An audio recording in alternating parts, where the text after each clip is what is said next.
So, my dear doctor friends, my name is Dr. Jatan Kumar Raychaudhuri, and today's topic of discussion is uterine fibroids.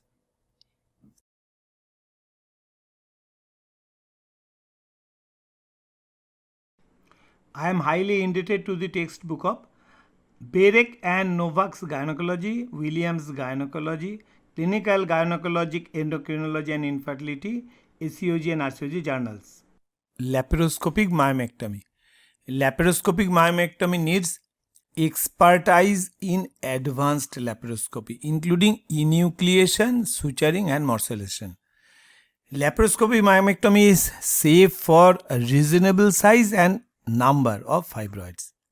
In comparison with open myomectomy, blood loss is less, reduced post-operative pain, and reduced hospital stay with quick return to work but long operating time. Even larger fibroids are also managed nowadays by laparoscopy with minimum conversion to laparotomy. Port placement in case of laparoscopic myomectomy depends on the position and size of the fibroids. A left upper quadrant approach may be used for initial access when the height of the uterus reaches umbilicus. Laparoscopic suturing may be more ergonomic if the two ports are ipsilateral and on the right side of the patient for right-handed surgeons. Diluted vasopressin 20 international units in 200 ml is injected into the fibroid. An incision is made over the fibroid and carried deeply into the fibroid until the avascular surgical plane becomes prominent. Transverse incision permits ergonomic suturing. The fibroid is grasped with a tenaculum or myoma screw for traction and enucleation. Bleeding vessels may be desiccated sparingly with bipolar coagulation without devascularizing the healthy myometrium. Delayed absorbable sutures are placed in 1, 2 or 3 layers, just like open myomectomy closure. Morcellation. Morcellation is done under direct vision, and then irrigation is done followed by placement of the adhesion barrier.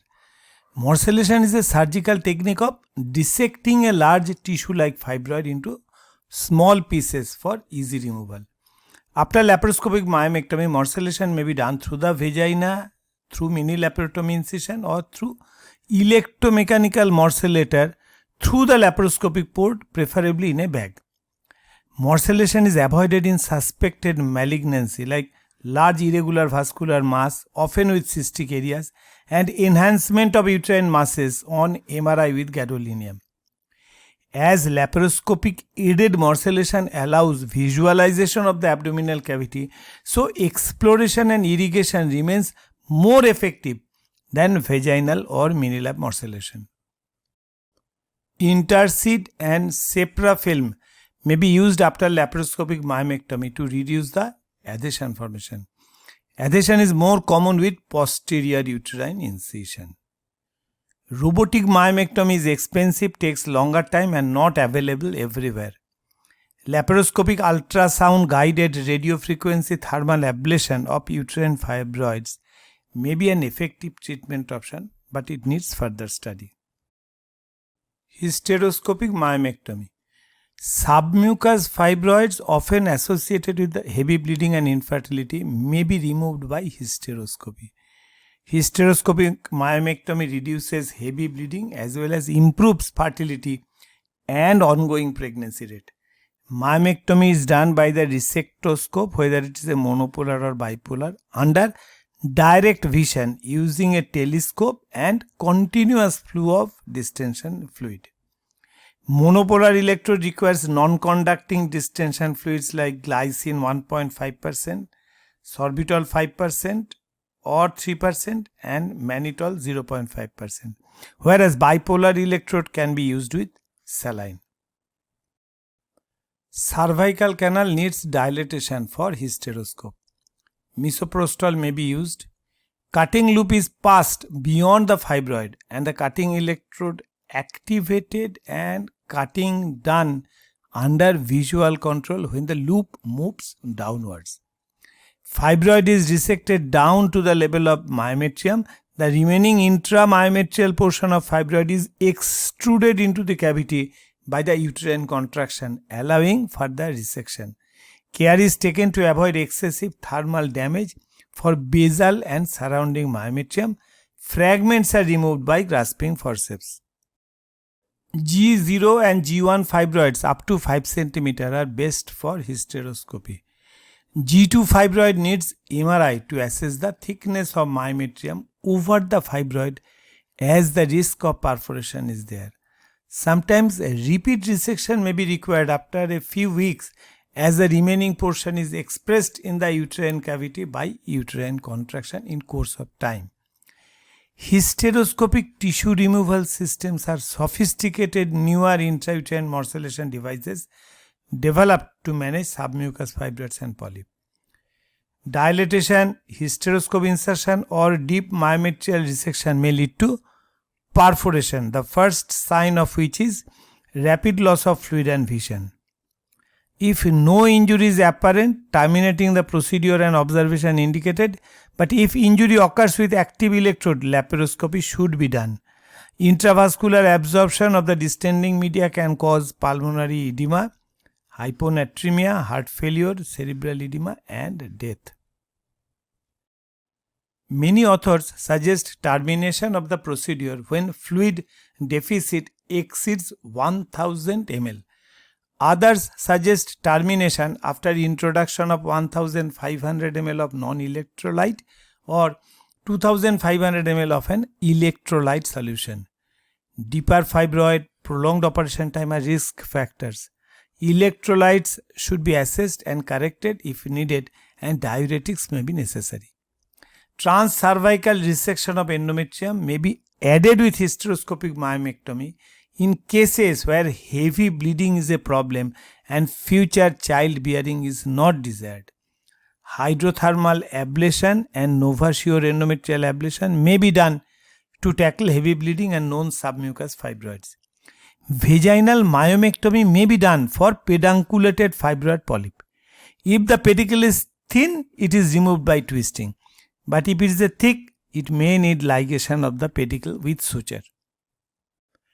Although new fibroids may develop after myomectomy, but most of them need no additional treatment. These fibroids are new appearance or persistence and not recurrence, because fibroid once removed do not grow back. For solitary fibroid operation, 11% may need further surgery, and for multiple fibroid operation, 26% may need further surgery. Ultrasonography may be used for routine follow-up. The prognostic factors related to new appearance of fibroids are age. As incidence of fibroid increases with age, so newer fibroids are expected as age increases. Subsequent childbearing, because subsequent childbearing reduces the chance of new appearance of fibroids. Incidence of developing new fibroids are more in multiple fibroid removal versus solitary fibroid removal.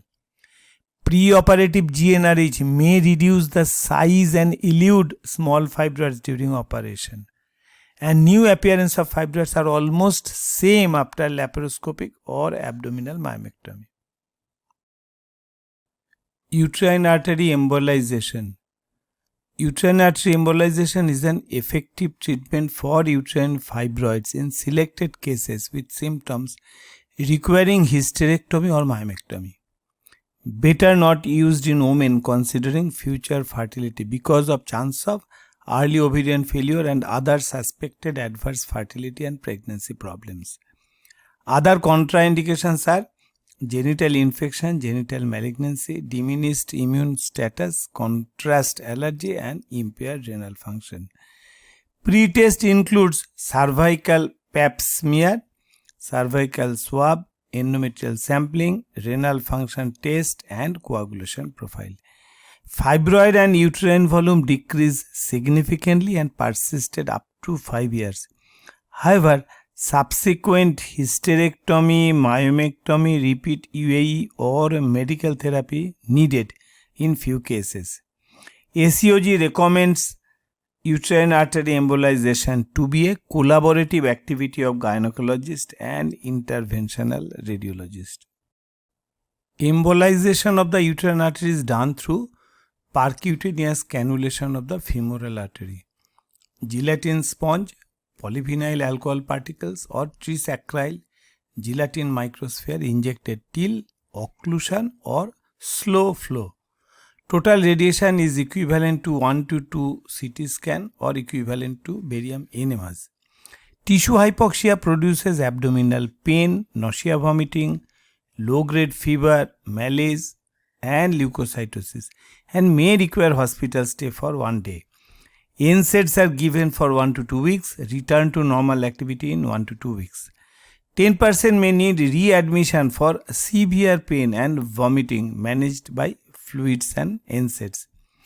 Persistence of fever needs antibiotics. If not response, may indicate sepsis and may need aggressive hysterectomy.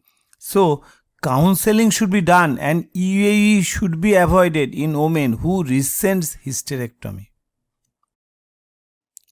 In a prospective study post UAE, heavy bleeding, dysmenorrhea and urinary frequency improved in most cases and major complications are rare. The risk of early ovarian failure needs further study.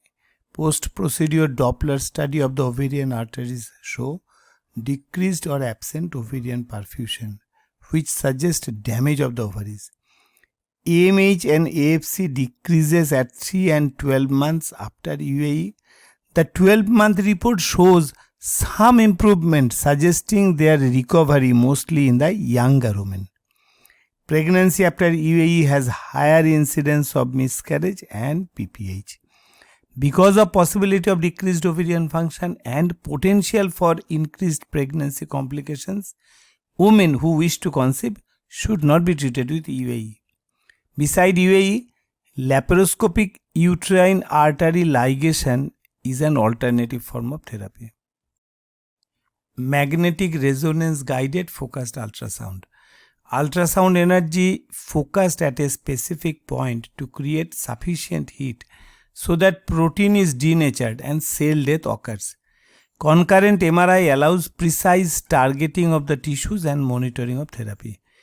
The advantage is low morbidity and rapid recovery. The disadvantage is long procedure time and availability of MR device. Initial treatment results with fibroid volume reduction were only 10%. However, recent treatment results are good with average fibroid volume reduction around 30%. Up to 25% patients may need further treatment including hysterectomy in future. It is not recommended in women who wish future pregnancy. So what are the ultimate treatment options?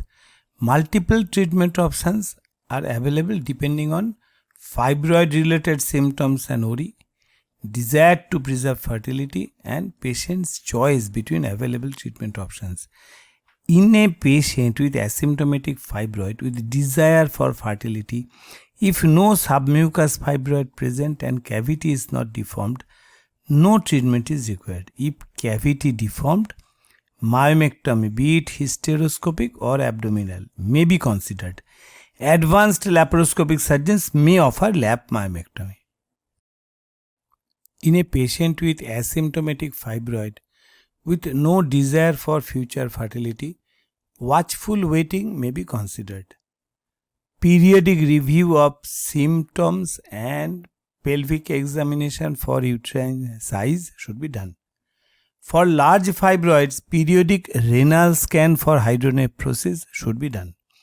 In a patient with heavy bleeding who desire for future fertility, anemia should be corrected, and if the cavity is deformed, myomectomy should be done either by hysteroscopy or through abdominal route. In a patient with pain or pressure who desire for future fertility and cavity is not deformed, myomectomy may be considered by abdominal or laparoscopic. In a patient with symptomatic fibroid, that means bleeding with no desire for future fertility, Treatment includes watchful waiting, especially the mild cases and perimenopausal cases, correction of anemia, evaluation of the endometrium and cavity, LNG IUS and endometrial ablation for irregular bleeding with normal endometrium, myomectomy, be it hysteroscopic, laparoscopic or abdominal, hysterectomy, vaginal, laparoscopic or abdominal, and uterine artery embolization. For bulk symptoms, that means pain and pressure, myomectomy, hysterectomy, UAE and focused ultrasound may be considered. Thank you for your patient watching. If you like the video, please subscribe. Namaste.